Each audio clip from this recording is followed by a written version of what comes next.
ଜୟ ଜଗନ୍ନାଥ। ସକାଳୁ ସକାଳୁ କାମରେ ସବୁ ବ୍ୟସ୍ତ କେମିତି ଅଛନ୍ତି ଦେଖନ୍ତୁ। ମୋ ଯା ଏଠି ବସିକି ମାଣ୍ଡିଆ ଭାଜୁଛନ୍ତି, ଲଡ଼ୁ ତିଆରି କରିବେ।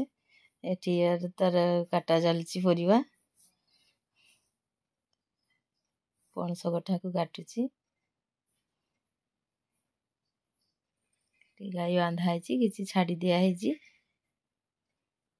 ଏଠି ଦି ଯା ବସିକି ଶାଗ ତୁଳୁଛନ୍ତି। ଦେଖନ୍ତୁ ଶାଗ କେତେ ସୁନ୍ଦର ହେଇଛି। ଡେଲି ତାକୁ ପାଣି ଦିଆ ହେଉଛି। ଦିନରେ ଥରେ ଲେଖା ଡେଲି ପାଣି ଦିଆ ହେଉଛି। ଯେତେ ତୋଳି ତୋଳି ଖାଇବ ସେତେ ଶାଗ ମିଠା ଲାଗିବ। କେତେ ସୁନ୍ଦର ହେଇଛି ଶାଗ ଦେଖନ୍ତୁ। ଖରା ଦିନରେ ଶାଗ ପଖାଳ ସାଙ୍ଗରେ ଖାଇତେ ବହୁତ ଟେଷ୍ଟ ଲାଗେ। ବହୁତ ଏତେ ଖରା ଯେ ମାନେ ଶାଗଟା ପୁରା ହଳଦିଆ ପଡ଼ିଯାଉଛି ଦେଖନ୍ତୁ କେମିତି।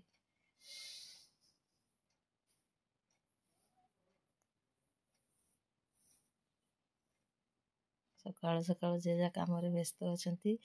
ଏଠି ଦେଖନ୍ତୁ ଜଟା ଶାଗ ଉପରେ ତାର ଗୋଟେ ଜଟା ଭଳିଆ ଗୋଟେ ବାହାରି ରହିଥିବ ଶାଗ। ଏଇ ଶାଗଟା ବହୁତ ଟେଷ୍ଟ ଲାଗେ।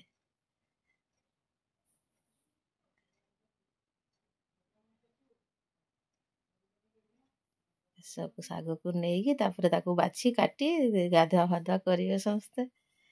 ଦେଖନ୍ତୁ କେତେ ବଡ଼ ବଡ଼ ହେଇଛି ଗଛ ଗୁଡ଼ା।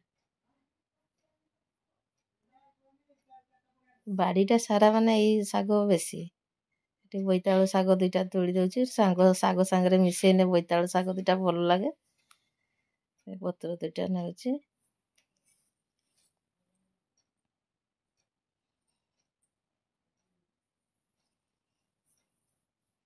ଏଠି ଗୋଟେ କଷି ଧରିଛି, ବୋଇତାଳୁ ଗୋଟେ ଫୁଲ ହେଇକି କଷି ଧରିଛି ଏଠି। କେତେ ଶାଗ ତୋଳୁଛନ୍ତି। ଜାଳିଆ ଶାଗ ନହେଲା ପର୍ଯ୍ୟନ୍ତ ଉଠିବେନି ଏଠୁ। ସକାଳ କାମ ଚାଲିଛି, ଡ୍ୟୁଟି ସମସ୍ତଙ୍କର। ଆଗରୁ ମୁଁ ଦେଖେଇଥିଲି ଆମ ବଗିଚାରେ କ'ଣ କ'ଣ ସବୁ ଅଛି। ଦେଖନ୍ତୁ ଶାଗ ଏତିକି ତୋଳି ସାରିଲେଣି। ଏଠି ଆମର ମୁଢ଼ି ଭଜା ଚାଲିଛି।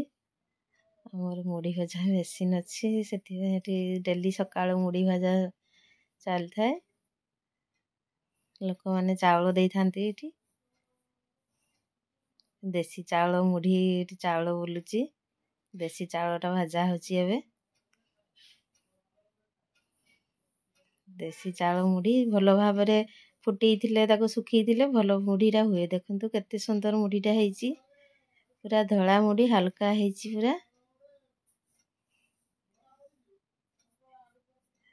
ତିନିଟା ଜାଗାରେ ଏଠି ଚାଉଳ ବୁଲୁଛି। ସେଠି ପୁଣି ମୁଢ଼ି ଚାଉଳ ପକା ହେଇକି ପୁରା ମୁଢ଼ି ବାହାରୁଛି ସେଠୁ। କେତେ ଧୂଆଁ ଦେଖୁଛନ୍ତି ନା, ପୁରା ଗରମରେ ଯାଇକି ଭଜା ହେଉଛି। ବାଦାମ ଚୋପା ଏଠି ଜାଳା ହୁଏ। ବାଦାମ ଚୋପାରେ ମୁଢ଼ି ଭଜା ଚାଲିଛି। ଏଠି ଜଣେ ଚାଉଳ ପକାଉଛନ୍ତି, ଏଠି ଛଙ୍କା ହେଉଛି। କେତେ ସୁନ୍ଦର ବୁଲୁଛି ଦେଖନ୍ତୁ। ଏଇ ମୁଢ଼ି ହେଇଗଲା, ଏଇ ଚଲାକୁ ଦେଇଦେବେ। ତାପରେ ଏଠି ପୁଣି ଚଲେଇକି ବୁରାକୁ ଦେବେ। ଏଠି ତିନିଟା ଜାଗାରେ ବୁଲୁଛି। ଏଠି ଫାଷ୍ଟ ଚାଉଳ ପକେଇକି ତାପରେ ଏଠୁ ଚାଉଳଟା ଶୁଖିଗଲା ପରେ ଏଠିକି ଦିଅନ୍ତି, ତାପରେ ଏଠିକି ପୁଣି ଦିଅନ୍ତି। ଚାଉଳଟା ପୁରା ଭାବରେ ହେଇଗଲେ ତାକୁ ଗୋଟେ ଜାଗାକୁ ଟେକି ନେଇକିରି ପୁଣି ସେଟାକୁ ସେଇ ଚାଉଳକୁ ଅଳ୍ପ ଅଳ୍ପ ପକେଇକି ଭାଜନ୍ତି। ଭାଜି ସାରିକି ଚଲାରେ ଦିଅନ୍ତି। ଏଠି ଦେଖନ୍ତୁ ବୁରାରେ ସବୁ ଭାଜା ହେଇକି ରଖା ହେଇଛି। ଯିଏ ଯାହାର ବୁରାରେ ରଖା ହେଇଛି, ଯିଏ ଯେମିତି ଯେତିକି ଚାଉଳ ଦେଇଥିଲେ ତାଙ୍କର ମୁଢ଼ି ସେମିତି ରଖା ହୁଏ। ଦେଖନ୍ତୁ କେତେ ସୁନ୍ଦର ମୁଢ଼ି ହେଇଛି। ସବୁ ଦେଶୀ ଚାଉଳ ମୁଢ଼ି।